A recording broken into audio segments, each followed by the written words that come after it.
80% of your content and your uploads should be on brand on stuff that you know people are really going to click on.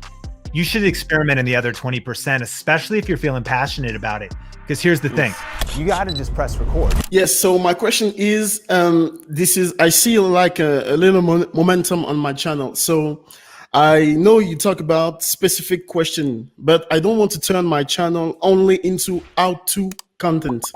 Because sometimes I think you have to talk about opinion, you have to talk about your thoughts about some topics. And I just want to have a balance because I publish 2 videos per week.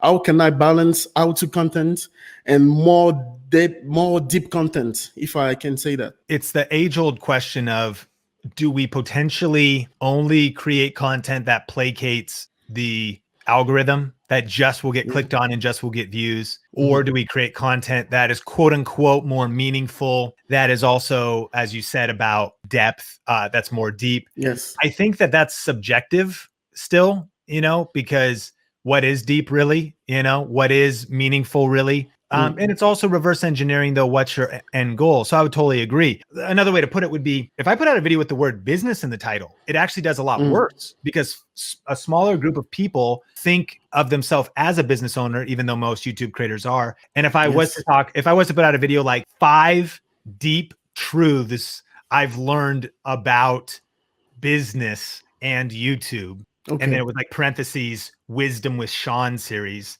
it would probably not do very well versus one crazy YouTube algorithm hack. It's just different types of titles. People a lot of times want, if you will, the clickable, and I totally understand where you're coming from. So a couple thoughts on it. Thought number 1 is, I actually think when you're starting, though, to even have permission to talk about deep topics, sometimes you need to just talk about popular topics. Let me put it another way. You should start with answering the questions people are asking, so you can eventually get a chance to answer the questions that people are not asking.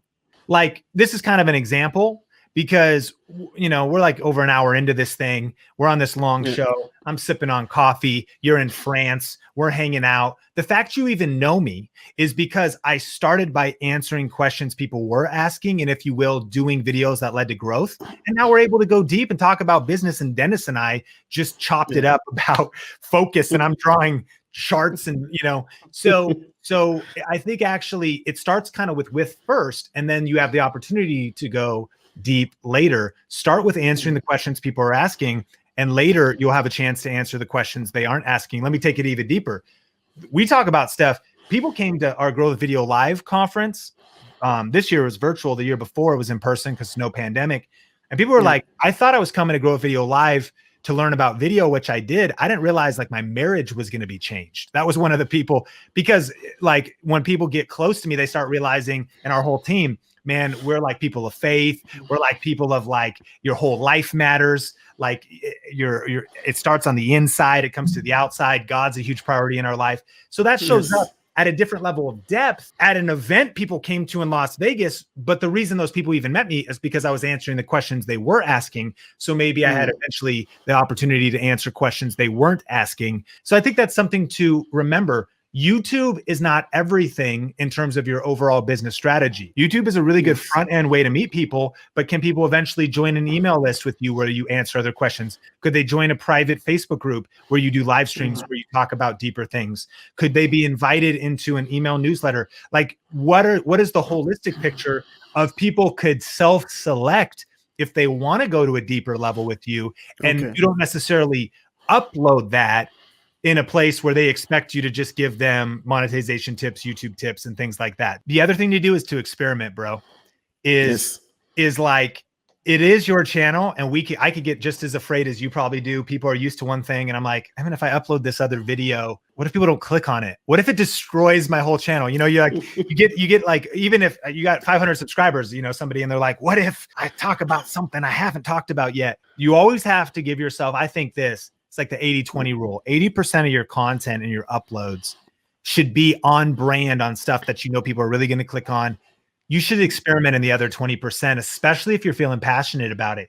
Because here's the thing. Lob the video out there. If it tanks, if it does really terrible, and if you just evaluate it, or if it just does okay and you go, you know what, this wasn't the place for it, whatever. like nothing's really lost. Even in maybe a few dislikes or a negative comment, whatever, you gotta give yourself permission to experiment a little bit, because the alternative is people go, bro, I love it when you get deep, man. I love it when you talk about stuff like that. The fact you got real and raw, like it could become the biggest thing and open up a whole nother door, or it could just be flatlined, or it might, you might learn some lessons from it. At the end of the day, sometimes you win, sometimes you learn. And so give yourself some permission to experiment. Never get too far into a rut that we create for ourselves of this is what my channel's about and this is what my brand is, and I'm not allowed to talk about other stuff. It is YouTube. It is your tube. It's your channel. And people are definitely not just subscribing for the YouTube tips. They're also subscribing for you. And so at some level, give yourself a chance to maybe open up a little bit or experiment with something. And all of us, as we kind of land the plane, we always need to be testing and evaluating. That's the purpose of YouTube analytics.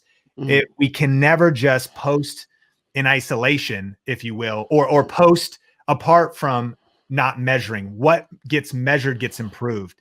So it's about posting even the stuff you're doing. You might need to pivot your strategy, pivot later. Those who really survive on YouTube continue to reinvent themselves, adapt, come with fresh content, fresh ideas.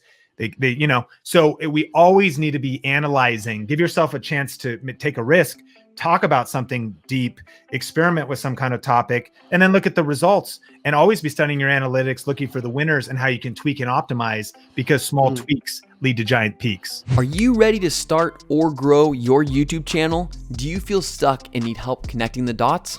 Join this free web class where you'll learn the step-by-step playbook for YouTube success. We've helped thousands of purpose-driven entrepreneurs just like you grow their influence with video. Register today for this exclusive training at thinkmasterclass.com.